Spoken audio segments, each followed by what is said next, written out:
Als ik het woord groen zeg, denk jij dan ook als eerste aan Shrek? En als ik zeg Egypte, denk jij dan ook meteen aan de piramides en zo? Denken wij hetzelfde? Zitten wij op dezelfde wavelength? Oké, geen idee of je dit spel kent, maar het is wavelength. Normaal is het een bordspel. Kan je gewoon hier zo inklikken, wat je dan gewoon normaal thuis met vrienden of zo kan spelen. Maar ik had dan juist als concept, wat als ik het met jullie speel? Dus vandaag een interactieve video waarin ik een spel met jullie als het ware doe. Het werkt eigenlijk heel erg simpel. Eerst zeg ik wat links en rechts is. Dit is onveilig en dit is veilig. Nu ga ik zelf aan dit ding draaien en dan kijken zonder dat jullie het weten waar die staat. En stel hij zou dit zijn en jullie zien het dus niet, dan zeg ik bijvoorbeeld een berg beklimmen zonder touwen. Dat is natuurlijk best wel, ja, onveilig. Maar er zijn natuurlijk nog onveiligere dingen in de wereld. En daarnaast, als hij dus helemaal naar de andere kant zou staan, heb je misschien op de bank tv kijken of zo, weet je wel. Maar oké, we gaan er gewoon eentje doen. Komt-ie. Ik ga nu draaien hieraan. Ja. Nu ga ik zelf kijken waar die op staat. Oké. En nu moet ik dus iets bedenken.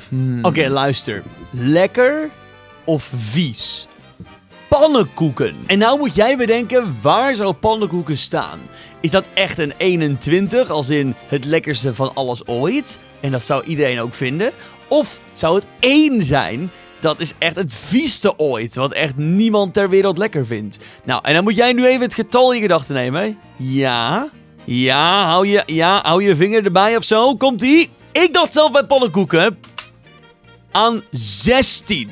Oké, luister, hear me out. Kijk, pannenkoeken zijn wel erg lekker. En over het algemeen, ja, 16. Het wordt ook wel eens heel erg lekker gezien. Maar ik denk dat er over het algemeen ook wel mensen zijn die bepaalde dingen lekkerder vinden dan pannenkoeken. Ook een beetje aan mezelf denken er natuurlijk. Van, ik vind zelf pannenkoeken wel nice. Maar ik denk dat meer mensen bijvoorbeeld pizza lekker vinden. Dat zou een 21 zijn, denk ik. Ik weet nu al dat zoveel mensen gaan disagree hiermee. Want voor heel veel mensen is pannenkoeken dan juist hun all-time favorite eten. Maar ja, maar wat had ik dan moeten doen? Een boterham met hagelslag? Was dat beter geweest? We gaan in totaal 10 rondes doen, waarvan dit al de eerste was natuurlijk. En je moet even bijhouden ook hoeveel punten je had. Je kon of 4, 3, 2 of 0 punten hebben natuurlijk. En je kan eventueel in een comment, bij de reacties, kan je schrijven telkens hoeveel punten je had. Bijvoorbeeld gewoon telkens je punten en dan aan het einde bij elkaar optellen of zo bijvoorbeeld. Of je kan het natuurlijk ook gewoon op een papiertje opschrijven. Het is tijd voor ronde 2. Oké, komt-ie. Dit is erg om op te zitten. En dit is super fijn om op te zitten. En dan is het een stoel met punaises erop. Ja, welke zou dat zijn? Welke zou dat zijn? Is dat iets wat heel erg fijn is om op te zitten? Of iets wat totaal niet fijn is om op te zitten? Tja. Heb je je ding? Heb je je antwoord? Ja, oké. En het is... Ja, deze is op zich wel... Deze zit wel heel erg tegen de erg aan, toch? Hij zit op 3, dus misschien zijn er ergere dingen in de wereld. Misschien is het nog erger om op, een spike te gaan zitten of zo. Maar aan de andere kant, punaises zijn ook letterlijk, spikes natuurlijk. Misschien is een stoel met lava of zo nog erger. Of misschien een stekelvarken of zo. Maar op zich, een stoel met punaises. Ik denk dat veel van jullie deze wel enigszins die kant op gingen, zeg maar. Tijd voor ronde 3 alweer. Even kijken hoor. Oké, die is wel interessant, ja. Oké, luister. Naam voor een oud iemand. Naam voor een jong iemand. En dan de naam waar ik aan zit te denken is... Gerard. Waar hoort Gerard thuis? Is dat een naam voor iemand die jonger is? Of is het de naam voor iemand die ouder is? Of ertussenin? Ja, dat is aan jullie. Dat is de challenge. Dat is de vraag. Oh my god. Wow. Ja, je hebt al keuze gemaakt. Gaan we dan? Oh my god. Wow. Ja, ik denk dat het op zich wel een naam is voor iemand die iets ouder is. Ik denk dat het nog niet zo'n naam is van, zeg maar, iemand die uit de prehistorie komt of zo. Sorry als je naam Gerard is trouwens en ik je hiermee beledig. Maar ik weet niet. Ik denk dat het gewoon iets eerder een naam is voor een iets ouder persoon. Maar... moeilijk dit spel. Oké. Volgende. Slecht moment om naar de wc te moeten of goed moment om naar de wc te moeten. Tijdens een live tv-interview. Dus je wordt geïnterviewd voor tv.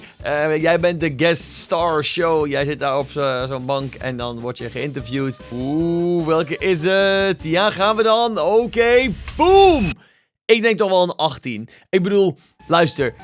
Het is best wel gaar als je zo nodig moet kakken en je zit zo in zo'n interview. Like, misschien is het nog erger als je tijdens het bungee jumpen of zo, net voordat je moet springen ineens heel hard naar de wc moet. Maar ja, het beste moment zou natuurlijk gewoon zijn als je bijvoorbeeld net thuis aankomt of gewoon niks te doen hebt. Of ook wel erg zou kunnen zijn misschien tijdens een toets of zo, als je niet het lokaal uit mag op school. Maar lastig. Oké. Klein probleem. Groot probleem. En het ding is, jij die een pen op de grond laat vallen.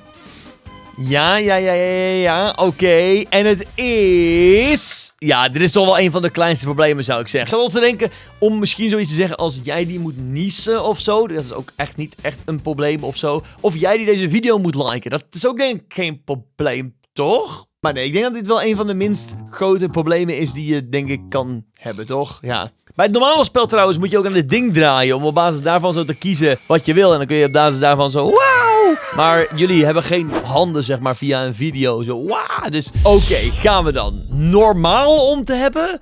Of helemaal niet normaal om te hebben? En het ding is, misschien lastig, maar een Pokémon kaart. Ja, heb je hem? Oké, gaan we dan. 3, 2, 1.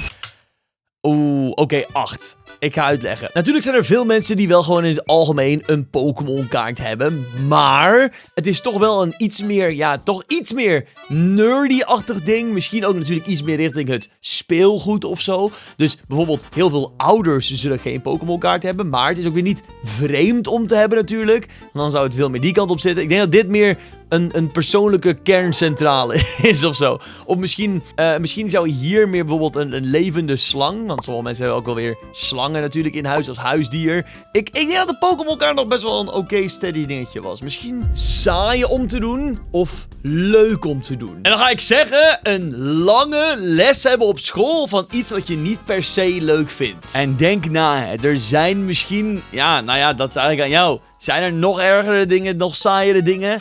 Of zijn er minder saaie dingen in de wereld? Tja. Gaan we dan? 3, 2, 1. Boom! Ik denk dat het best wel saai is. Afhankelijk van natuurlijk hoe je docenten doet, maar anders zou het geen saaie les zijn natuurlijk. Maar ik had vroeger soms wel docenten waarbij echt lessen zo saai waren. Maar er zijn nog saaiere dingen natuurlijk. Ik bedoel, als je heel erg lang in de rij moet staan, dan sta je alleen maar, dan gebeurt er letterlijk niet eens iets. Ik denk dat dat soort dingen misschien nog wel saaier zijn. En aan de andere kant heb je natuurlijk videogamen of een groot feest of zo, of op reis gaan of zo. Maar ook daarvoor is het ding van, gamen is natuurlijk ook weer anders per persoon. De ene persoon haalt heel veel vreugde uit gamen en de andere persoon vindt gamen gewoon leuk, oké. Of tv kijken of zo, niet specifiek iets. Is dat het leukste ooit of is dat gewoon bijvoorbeeld een 15? Ja. Ronde 8. Dit is geen pijn. Dit doet geen pijn. En dit doet heel veel pijn. Eigenlijk ondraaglijke pijn, zeg maar. En dan is het ding...